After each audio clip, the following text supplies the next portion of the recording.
Welcome to all the students of Sri Siddh Vidyapeeth School. Today we are going to continue the chapter 7, Weather, Climate and Adaptations of Animals to Climate. So students, I hope you all find this chapter very interesting.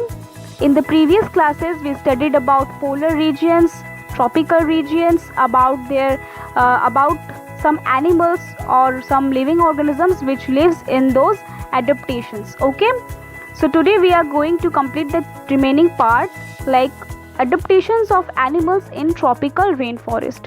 तो आज हम कुछ animals के बारे में पढ़ेंगे जो rain forest में रहते हैं और वहाँ के जो क्लाइमेट है उनके साथ वो कैसे घुल मिल गए हैं, उसको कैसे उन्होंने अडॉप्ट कर लिया है. So the first living organism is red eyed frog. तो एक फ्रॉग है जो रेड आई, उसका आप यहाँ पे पिक्चर दे सकते हैं. So it has a developed sticky pads on its feet so that it can climb up on the trees easily. तो ये जो रेड आइड फ्रॉग्स है, इनके जो पाँव हैं, फीट है, वो बहुत ही स्टिकी हैं. उनका ये फीट डेवलप हुआ है, बहुत ही स्टिकी है और स्टिकी पैड्स लगे हुए हैं उनके पैर में ताकि वो इजीली क्लाइंब कर सके. क्योंकि वहाँ पे बारिश ज़्यादा होता है और वहाँ पे हर जगह गीला गीला मतलब हर जगह वेटी होता है, तो उनके लिए अगर ये पैड्स रहें तो इजीली वो उस वेटी जगह में कहीं भी क्लाइंब कर सकते हैं ट्रीज़ में. Okay, the second one is monkeys. They have long tails so that they can climb the trees easily. Even their hands and feet have a structure that helps them in holding the branches of the trees easily. तो वहाँ पे कुछ monkeys पाए जाते हैं जिनके जो tails है वो बहुत ही लंबे होते हैं और वहाँ पे इतने सारे बड़ी तादाद में ट्रीज़ अवेलेबल हैं ताकि उन ट्रीज़ में वो इजीली क्लाइंब कर सके. और उनके जो हैंड्स है और फीट्स हैं उनका स्ट्रक्चर ऐसे ही बनाया हुआ है ताकि वो इजीली जो ब्रांचेस हैं ट्रीज़ के उसको इजीली होल्ड कर सके और उसका ग्रिप भी अच्छा हो. Okay, the third is token birds. The toucan birds adopt themselves so that they can find food easily. तो वो जो टोकन बर्ड्स है खुद को उसी तरीके से वहाँ पे घुल मिल गए हैं, उसके क्लाइमेट वेदर से खुद को अडॉप्ट कैसे कर लिए हैं ताकि उनको जो खाना है वो इजीली उनको मिल सके. The toucan birds has a large and long beak with which it can reach the food. It is found on weaker branches as well. तो ये जो टोकन बर्ड्स है आप यहाँ पे पिक्चर में देख सकते हैं, इनका जो बीक है, इनका जो चोंच है, ये बहुत ही बड़ा और बहुत ही मोटा है. ठीक है, लार्ज एंड लॉन्ग है. तो ये बीक इतना बड़ा मोटा किस लिए उनका बना हुआ है ताकि ये जो कुछ वीकर जो छोटे छोटे ब्रांचेस हैं जो वीक है, जहाँ पे वो बैठ नहीं सकते लेकिन उनका बीक उस तक पहुँच सकता है. अगर वहाँ पे उनको कोई अपना खाना मिले तो वो इजीली वहाँ से उसको ले सकते हैं. Okay, now here you can see the big cats which includes tigers and lions in tropical rainforest have sensitive hearing, sharp eyesight, thick skin and a skin color which helps them to camouflage by blending with the surroundings. This is to protect them from predators. तो ये big cats जहाँ पे जिसमें क्या included है, tigers हैं, Lions है, leopards हैं, वुल्फ हैं, ये सारे जो बिग कैट्स हैं तो ये कहाँ पे मिलते हैं, ट्रॉपिकल रेन फॉरेस्ट में मिलते हैं. इनका क्या क्या फीचर्स है कि इनके जो हियरिंग सेंस है वो बहुत ही सेंसिटिव है, मतलब बहुत से छोटी आवाज़ वो इजीली सुन सकते हैं.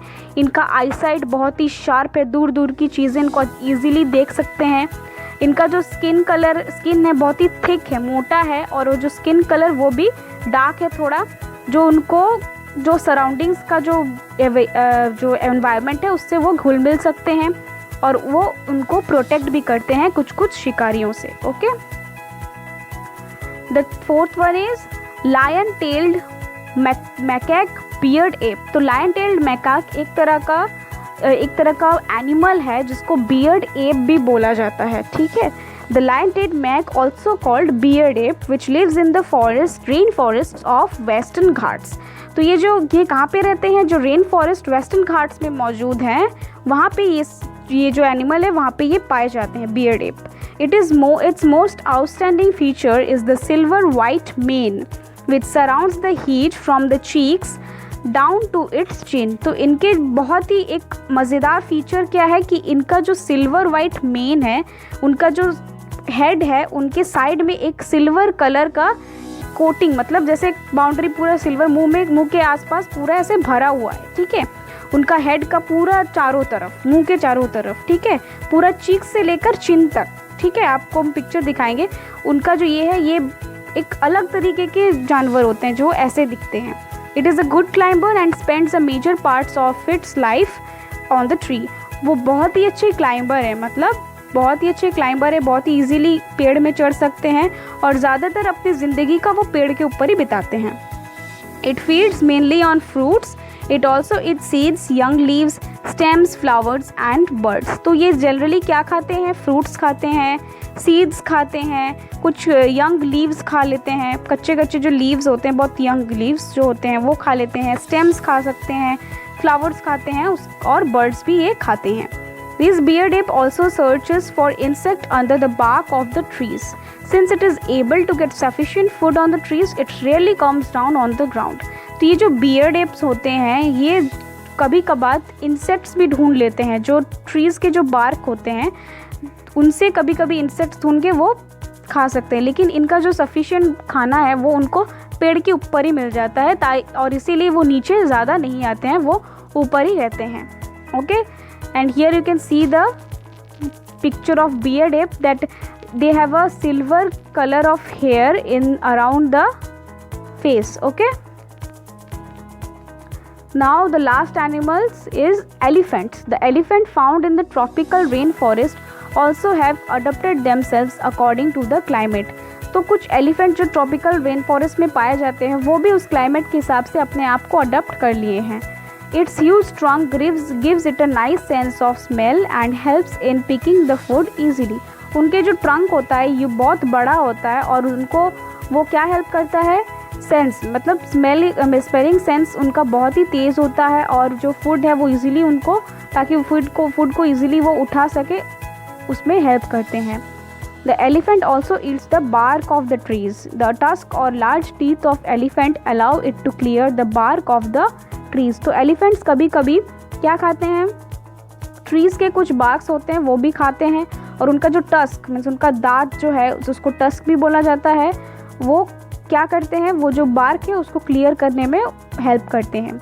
The large ears of the elephant allow it to hear sensitive sounds and make it easier for it to protect themselves from predators. तो उनके जो बड़े बड़े कान हैं उनका वो किस में हेल्प करते हैं, बहुत इजीली, मतलब कोई भी सेंसिटिव साउंड उनको जल्दी सुनाई दे सके और उनको उनके जो प्रेडेटर्स हैं उनसे उसको प्रोटेक्ट भी करते हैं ये उनके large years.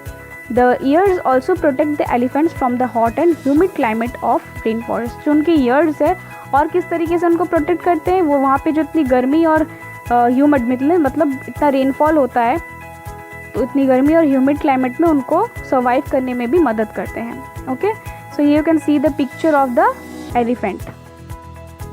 So students, the chapter has ended. I hope you all find this chapter very interesting. So students, write all the notes in your fair copy, learn the notes and read the chapter thoroughly. Do exercise question number 6 and 10 in homework. तो students ये chapter आपको बहुत मज़ेदार लगा होगा, बहुत ही interesting chapter है।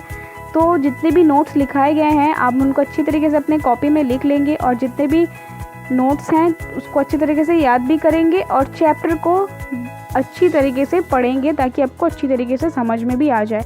Question number 6 और 10 आपका होमवर्क है, बहुत ही ईजी है। आई होप आप उसको कर पाएंगे। एंड स्टूडेंट्स, अगर आपको कहीं पे भी कोई भी डाउट है कोई भी पार्ट में इस चैप्टर का, आप मुझसे पूछिए, हम आपका डाउट क्लियर कर देंगे। Okay, so we will soon meet with the exercise part of this chapter in the next class. Thank you students.